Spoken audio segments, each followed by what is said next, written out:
जब आप ये अवेयरनेस क्रिएट करने की कोशिश करते हैं, इसमें बैरियर क्या आपको फील हुआ? वुमेन एम्पावरमेंट और इस तरह के अब्यूज़ केसेस को लेके यही होता है कि लोग इतना ओपन नहीं होते इसके बारे में बात करने के लिए। काफ़ी स्कूल्स, पेरेंट्स ने हमें रिजेक्ट कर दिया था कि हम ये बात नहीं करना चाहते। बहुत ज़्यादा इश्यूज होते हैं जो गर्ल्स ओरिएंटेड होते हैं, जिस तरह पीरियड हाइजीन अवेयरनेस, उसके बारे में भी लोग बहुत ज़्यादा मना करते थे कि हमने इसके बारे में बात नहीं करनी। साइकोलॉजिस्ट के साथ बात की हमने, करिकुलम डेवलपर्स के साथ बात की, हम किस तरह की बात कर सकते हैं, किस तरह की चीज़ अलाउड होनी चाहिए, किस तरह की चीज़ हम नहीं बात कर सकते।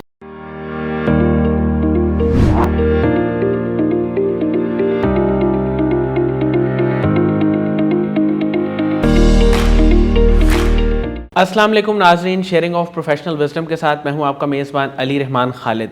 नाज़रीन, ज़िंदगी में रोशनी बने और सोच बदलेगी तो पाकिस्तान बदलेगा। आज जो गेस्ट हमारे साथ मौजूद हैं, ये बहुत ही टैलेंटेड ख़ातून हैं, फाउंडर हैं द मिरर की, जो कि एक ऐसी ऑर्गेनाइजेशन है जो मेंटल हेल्थ पे काम कर रही है। इसके साथ ये सोशल एक्टिविस्ट भी हैं। इसी सिलसिले में अब तक इनको डायना अवार्ड मिल चुका है और इसके साथ साथ check.org की तरफ से ग्लोबल स्टूडेंट प्राइज़, जो कि अच्छे ग्रेड्स आने पे आपको मिलता है, वो भी इनको मिल चुका है।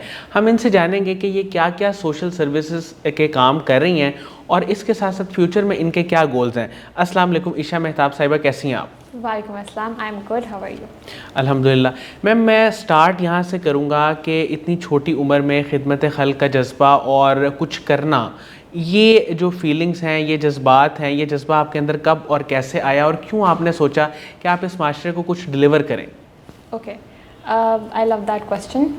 थोड़ा सा करेक्ट करूँगी, शुरू में आपने कहा था the mirror is mental health organization, वो भी है, डेफिनेटली है, लेकिन हम वुमेन एम्पावरमेंट और फेमिनिस्ट एक्टिविज़म और उस तरह की चीज़ों पे हम ज़्यादा फोकस करते हैं।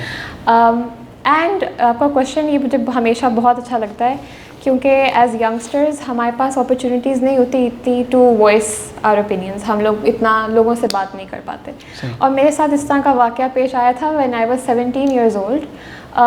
स्ट्रीट हरासमेंट हुई थी मेरे साथ, और आपको पता ही होगा खातूनों के साथ किस तरह जहाँ पे भी निकलती हैं उनको स्टेयरिंग होती है और बहुत तरह के वाक़या आते हैं। तो उस तरह मेरे साथ हुआ था, और जब मैंने अपने दोस्तों से बात की तो उनके साथ भी ये हुआ था। तो मैंने जिस तरह औरतों के साथ ज़्यादा बातें करना शुरू की, ये मैंने देखा कि बहुत ज़्यादा कॉमन हो गया। ठीक है। हमने हमने बहुत ज़्यादा लोगों को मैसेजेस किए कि प्लीज़ आप इसके बारे में कुछ करें, हम किस तरह बाहर जा सकते हैं सुकून से, लेकिन इतना रिस्पॉन्स नहीं आया था। फिर हम दोस्तों ने ही मिलके एक ग्रुप बना लिया फेसबुक पे। ठीक है। वहाँ पे इतनी ज़्यादा औरतें हमने जमा की, where we used to give each other confidence to speak up। क्योंकि वो कुछ औरतें होती हैं जो अपने वो एक्सपीरियंस के बारे में बात ही नहीं करती, क्योंकि उन लोगों ने उन्हें कहा होता है कि आप ना बात करो। बिल्कुल ऐसे। तो हम लोगों ने एक दूसरे को कॉन्फिडेंस दिया कि नहीं, ये बात करनी ज़रूरी है, आप हमसे बात कर लें। तो इसी तरह द मिरर स्टार्ट हुआ था। उसके बाद वी रियलाइज्ड कि हम लोग और भी कुछ बहुत ज़्यादा प्रोग्राम्स कर सकते हैं। फिर Aahista Aahista it became an entire foundation जो अब बहुत ज़्यादा सक्सेसफुल है माशाल्लाह से, with over 250 alumni, 250 members, youth members and executive. पूरा हमारा ऑर्गेनाइजेशन एग्जीक्यूटिव मेंबर्स के साथ भी फिल्ड है। So yes, this is how it started and इंशाल्लाह माशाल्लाह it's doing very well. Ma'am, Diana award आपको मिला जुलाई में। मुझे ये बताइएगा कि इसमें एनरोल करने का और इसको अचीव करने का बेसिकली क्या क्राइटेरिया है और कौन कौन लोग इस अवार्ड के लिए अप्लाई कर सकते हैं? ठीक है। सो डायना अवार्ड यूके से प्रिंसेस डायना की मेमोरी में लोगों को दिया जाता है, बच्चों को। आई थिंक 9 से 25 इयर्स के बच्चों को उनकी लिमिट होती है, जिन्होंने बहुत ज़्यादा काम किया हुआ है, सोशल और ह्यूमैनिटेरियन काम किया हुआ है। और it can be anything, it can be journalism, it can be related to men's rights, it can be related to women's rights, climate change, environment, कुछ भी लेके अगर बच्चों ने काम किया हुआ है तो उनको ये अवार्ड मिल सकता है। इसका एक प्रोसेस काफ़ी डिफरेंट है बाकी सारे अवार्ड से। ये नॉमिनेशन बेस्ड है, तो आप इसके लिए खुद अपने आप को नहीं कर सकते। You have to have a team member जो आपको नॉमिनेट करेगा। ठीक है। और उस टीम मेंबर ने अपनी तरफ से जो भी उसने लिखना है उन्होंने खुद लिखना है और उन्होंने आपके बारे में बात करना है। ठीक है। और फिर आपके जिन लोगों की आपने हेल्प की हुई है उन लोगों की तरफ से भी इसके अंदर काफ़ी ज़्यादा बात होती है कि एग्जैक्टली आप कर क्या रहे हैं लोगों के लिए, तो वो लोग भी बोलते हैं। रेफरेंस देते हैं अपना, तो it's an entire process of over 3 to 4 months and then you get a final call कि अच्छा आप सेलेक्ट हो गए। तो मैम बेसिकली वो कौन सी ऐसी एक्टिविटीज़ थी, क्योंकि हमें तो पता है कि आप मेंटल हेल्थ अवेयरनेस पे, वुमेन एम्पावरमेंट पे काम करी हैं, और इसके अलावा क्या ऐसी चीज़ें थी जिनकी बेस पे उन्होंने आपको सेलेक्ट किया और इस अवार्ड से नवाजा? अच्छा, सो हमारे पास मिरर में 5 to 6 प्रोग्राम्स थे डिफरेंट। एक मेरा बिल्कुल फेवरेट प्रोग्राम है, उसको कहते हैं brown girl support program, BGSP। ठीक है। और ये क्योंकि मुझे मेंटल हेल्थ का बहुत ज़्यादा पैशन था अबाउट रेजिंग अवेयरनेस, तो हमारी टीम ने डिसाइड किया, नाम बनाया, और हमने डिसाइड किया हम लोगों ने बच्चों को, यूथ को, स्पेशली गर्ल्स एक्चुअली, उनको कनेक्ट करना है, और उन्होंने आपस में हमने उनसे बात करानी है about different issues related to mental health जो वो नहीं कर सकती। और इसमें बहुत ज़्यादा इश्यूज़ आ जाते हैं, जिस तरह आप फॉर एग्जांपल बॉडी डिस्मॉर्फिया है। कुछ लड़कियां अपने आप को शीशे में देखती हैं तो उन्हें बिल्कुल अजीब सी फिगर नज़र आती है, सही। वो अपने आप को सही तरह देख नहीं सकती, और ना ही वो समझती हैं कि हम कुछ भी नहीं हैं और वी आर वेरी अगली या इस तरह की चीज़ें। तो ये जस्ट एन एग्जांपल। इसके अलावा एंजाइटी, पैनिक अटैक्स और बहुत कुछ हो रहा होता है जो लड़कियां आपस में बात वो फिर नहीं कर सकती। तो we hired license psychologists, therapists, और हमने ग्रुप थेरेपी सेशंस कराए, वेयर एक थेरेपिस्ट हमेशा मौजूद होता था उनकी सारी डिस्कशन में, और जहाँ पे भी इंटरवेंशन की ज़रूरत थी वहाँ पे वो देते थे। तो हमने इसके 4 कोहोर्ट्स कराए हैं, काफ़ी ज़्यादा, एंड फ्री में हमने सेशंस भी कराए हैं। ठीक है। So brown girl support program is just one of them. A very very important thing that the mirror has done वो है एजुकेशन।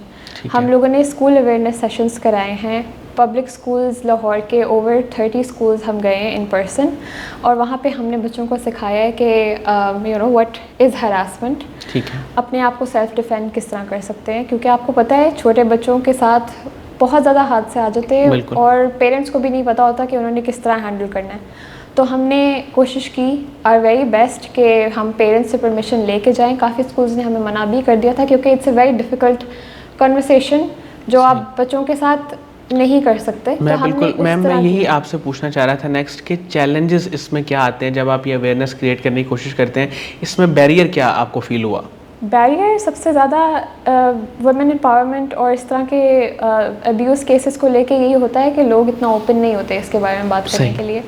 काफ़ी स्कूल्स, पेरेंट्स ने हमें रिजेक्ट कर दिया था कि हम ये बात नहीं करना चाहते। और इसी तरह बहुत ज़्यादा इश्यूज़ होते हैं जो गर्ल्स ओरिएंटेड होते हैं, जिस तरह पीरियड हाइजीन अवेयरनेस, उसके बारे में भी लोग बहुत ज़्यादा मना करते थे कि हमने इसके बारे में बात नहीं करनी।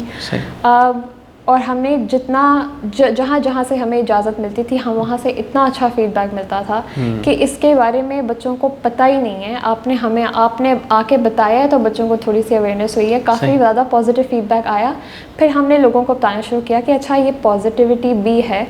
तो हमने एक प्रोग्राम किया था, UK से हमें फंडिंग भी मिली थी $10,000 की, जहां हमने मेंटल हेल्थ करिकुलम डेवलपमेंट के ऊपर हमने बात की थी। कंसेंट एजुकेशन करिकुलम हमने डेवलप किया था। तो कंसेंट क्या होता है, मर्ज़ी क्या होती है, वो हमने बच्चों को एक्सप्लेन करने की कोशिश की, and even that was very difficult to get. तो यस, चैलेंजेस बहुत ज़्यादा आते हैं, स्पेशली कन्वर्सेशंस आप खुले नहीं कर सकते। तो हम लोगों ने बहुत इस तरह किया था कि हमने उसको बहुत मेलो डाउन कर दिया। हम लोगों ने एज अप्रोप्रिएट कंटेंट शेयर करना शुरू कर दिया, क्योंकि जाहिर है जो आप 6 साल के बच्चों को बताते हो वो आप 12 साल के वाले बच्चों को आप वेरिएशन ला सकते हो। बिल्कुल ऐसे ही। तो हमने उसी तरह काफ़ी ज़्यादा फोकस के साथ किया। हमने साइकोलॉजिस्ट के साथ बात की, हमने करिकुलम डेवलपर्स के साथ बात की कि हम किस तरह की बात कर सकते हैं, किस तरह की चीज़ अलाउड होनी चाहिए, किस तरह की चीज़ हम नहीं बात कर सकते। तो अ लॉट ऑफ चैलेंजेस, लेकिन team work honestly does everything. If the team is good, then everything works out. अच्छा मैम, मुझे सबसे पहले ये बताइएगा कि आप ये जो मिरर का कॉन्सेप्ट क्या था, इसका विज़न क्या था, और इसको इम्प्लीमेंट करने का आपने कब सोचा? अच्छा, इसका विज़न यही था कि we wanted to see Pakistan as a safe space for women. It is a very big ambition जो सिर्फ एक ऑर्गेनाइजेशन खुद से नहीं कर सकती, लेकिन हमने भरपूर कोशिश की है डिफरेंट प्रोग्राम्स के साथ लेके। We have multiple domains, legal, financial, emotional. हमने कहाँ पे अपने आप को ठोकरें नहीं डाली, बट इट वाज अमेजिंग क्योंकि हमें बहुत ज़्यादा सीखने को मिला है. सो यही था विजन हमारा, and it began in 2017. So we had like just 20 people शुरू में, फिर Aahista Aahista it became very very popular.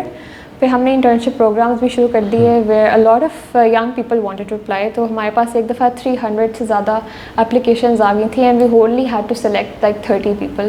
तो इस तरह काफ़ी ज़्यादा ग्रो कर गया from the very beginning in 2017. Ma'am, आपकी इंस्पिरेशन कौन है और फैमिली सपोर्ट इस सारे मामले में आपको कितनी मिली? क्योंकि इतनी यंग एज में आपने इतना सारा काम किया है, तो ऑब्वियसली इसके पीछे कोई ना कोई तो लोग होंगे. जी जी, inspiration, there are so many inspirations, और आई थिंक मेरी इंस्पायरेशंस कोई एक बंदे से नहीं आती. मैं काफ़ी ज़्यादा इवेंट्स और काफ़ी ज़्यादा लोगों से मिलती हूँ जो इतने इंस्पायरिंग बातें करते हैं, बहुत छोटी छोटी चीज़ें बहुत अच्छी अच्छी कह जाते हैं. अगर मैं नाम लूँगी तो फ़ातिमा मज़हर का लूँगी. She is I think she is the advisor at Collabs right now, और मैंने उनके साथ काम किया और बहुत थोड़े अरसे के लिए काम किया, लेकिन वो इतनी अच्छी थी. वो जिस तरह की बात करती थी आपको लगता था कि बस इसी तरह का आपको भरा होके होना चाहिए. वो स्ट्रॉन्ग थी और वो अपने ओपिनियंस बहुत अच्छे तरीके से लोगों को समझा देती थी, तो वो मुझे बहुत पसंद आया. And secondly definitely my mother has always been a very social worker. वो छोटी सी छोटी चीज़ें सोशल एंगल ले जाती हैं. Like for example she has a WhatsApp group जहाँ पे वो डोनेशंस वगैरह देती हैं. तो इस तरह की छोटी छोटी चीज़ें जब वो करती आई और मुझे बताया उन्होंने, तो मेरे पास भी एक नेचुरल वे बन गया कि अच्छा, if my mom can do it तो फिर मैं भी कर सकती हूँ. तो I think my mom is the biggest inspiration for me. Ma'am, future में आपका क्या प्लान है, क्या गोल है? आप आगे इन सब चीज़ों को किस तरह लेके चलना चाहती हैं, और कुछ और भी अवार्ड्स क्या पेंडिंग में हैं? मेरा एक बहुत बड़ा गोल है, वो मेरे स्टार्टअप को लेके है. It's called mindfully. वो मेंटल हेल्थ के बारे में है. उसको मैं फोकस सिर्फ मेंटल हेल्थ पे रखना चाहती हूँ because I am a student of psychology.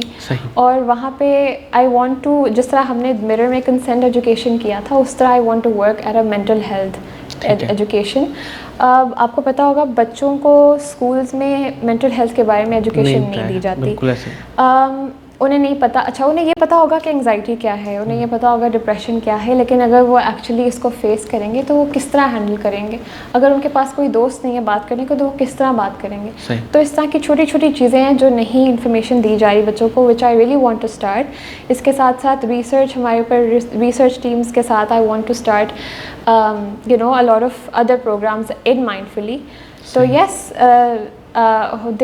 there are some awards pending, but like ये चीज़ें I like to do just so that we can raise awareness. अच्छा मैम, आपकी ज़िंदगी में अगर कभी कोई टफ़ टाइम आता है, तो आपकी जो अपनी स्टडी है वही उसके लिए काफ़ी होती है? आप उससे अपने आप को हेल्प आउट कर लेती हैं या आप किसी से हेल्प लेती हैं? आई थिंक स्टडी, क्योंकि मैं साइकोलॉजी स्टूडेंट हूँ, तो I think it really helps. मेरे नोट्स जो मैंने बनाए होते हैं, कभी कभी मैं उन्हीं को देख के सोच रही होती हूँ कि अच्छा, ये काफ़ी हेल्पफुल है मेरी करंट सिचुएशन में, तो मैं उसको इम्प्लीमेंट खुद भी कर लेती हूँ. लेकिन ज़ाहिर है it's very important to recognise, अगर आपका कोई सीरियस इशू है तो आप कभी भी अपने दोस्तों से हेल्प नहीं ले सकते. You have to consult a professional, a therapist, a psychologist. तो उन्हीं से आपको बात करनी पड़ती है. अच्छा मैम, ये माइंडफुली जो आपने नाम रखा है, ये क्या माइंडफुलनेस से निकाला है आपने? और माइंडफुलनेस की क्या कोई प्रैक्टिस करवाती हैं आप, या उस हवाले से कोई चीज़ बताना चाहेंगी? जी जी, thank you for asking. Actually mindfulness से ही निकला है. Mindfulness is a very important word for me, क्योंकि मैं आई थिंक ये भी मैंने when I was 17 years old, तब से मैंने माइंडफुलनेस और मेडिटेशन और योगा के अंदर काफ़ी इंटरेस्ट रहा है, और मैंने उसके सेशंस भी कराए हैं बच्चों के साथ. रजिस्ट्रेशंस होती थी एंड प्रॉपर ऑफिसेज में हमने जाके सेशंस मैंने कराए हुए हैं. तो वो बहुत इतना मज़े का एक्सपीरियंस था. और जिस तरह I was learning about life, क्योंकि इतना कुछ करने को है ज़िंदगी में, लोग स्लो डाउन नहीं कर पाते इतना. तो इस वजह से मेरा मैसेज यही था कि थोड़ा सा स्लो डाउन हो, थोड़ा माइंडफुल हो, अपनी प्रेजेंस को लेके आपको थोड़ा होना चाहिए. तो वहाँ से ही निकला है ये डेफिनेटली लव्स. एंड या अच्छा मैम, कासिम अली शाह साहब के आपने लेक्चर सुने हुए हैं, उनके काम को, उनकी फाउंडेशन को आप कैसे देखती हैं? आई थिंक मैं अपनी मामा के नज़रियों से देखती हूँ, because my mom is a very big fan of Qasim Ali Shah and the work that Qasim Ali Shah foundation has been doing. तो she has always spoken about it in very high regard. तो शी वॉज़ रियली हैप्पी जब invitation भी मिली मुझे यहाँ पे आने की. तो फॉर श्योर अगर मैं कुछ भी देखती हूँ ना, तो वो अपनी मामा के नज़रिए से देखती हूँ. She absolutely loves the work that you have done, any sort of work that you have done, और she is a big fan. तो मैम आखिर में ख़वातीन को, यूथ को क्या एडवाइस देंगी? अच्छा, एडवाइस मैं ये दूँगी, मुझे ये पता है कि काफ़ी यंगस्टर्स के पास बहुत ज़्यादा पैशंस हैं, बहुत ज़्यादा ड्रीम्स हैं, लेकिन बच्चे सोच लेते हैं कि अच्छा हम कुछ नहीं कर पाएंगे. बिलीव मी, मैंने भी यही सोचा था. आपके पास जब सपोर्ट नहीं होती तो आप यही सोचते हैं इस तरह की चीज़ें. सो आई विल टेल देम कि जो जितना भी कम है आपके पास आप उसे स्टार्ट करें, क्योंकि ये जो रिसोर्सेज और कैमरास और इक्विपमेंट, चाहे आपने पेंटिंग करनी है, आपको सबसे अच्छा ब्रश नहीं चाहिए, आप एक नॉर्मल ब्रश से भी पेंटिंग कर सकते हैं. So that is just an example कि whatever dream you have, आपने उसको फॉलो करना है, और आहिस्ता आहिस्ता आपके लिए God will find out lots and lots of ways for you to succeed. बहुत बहुत शुक्रिया ईशा मेहताब साहिबा, आपने हमारे लिए टाइम निकाला. नाज़रीन, मुझे उम्मीद है कि इनकी गुफ्तगू से आपने बहुत कुछ सीखा होगा, ख़ास तौर पे जो इन्होंने वुमेन एम्पावरमेंट के हवाले से बात की और मेंटल हेल्थ अवेयरनेस पे ये काम कर रही हैं, फ्यूचर में भी करेंगे इंशाल्लाह, जिससे लोगों को फ़ायदा होगा. इसके साथ ही इजाज़त दीजिए, अपना बहुत ही ख्याल रखिएगा. इंशाल्लाह दोबारा हाज़िर होंगे एक नए इंटरव्यू के साथ. तब तक के लिए अल्लाह हाफ़िज़.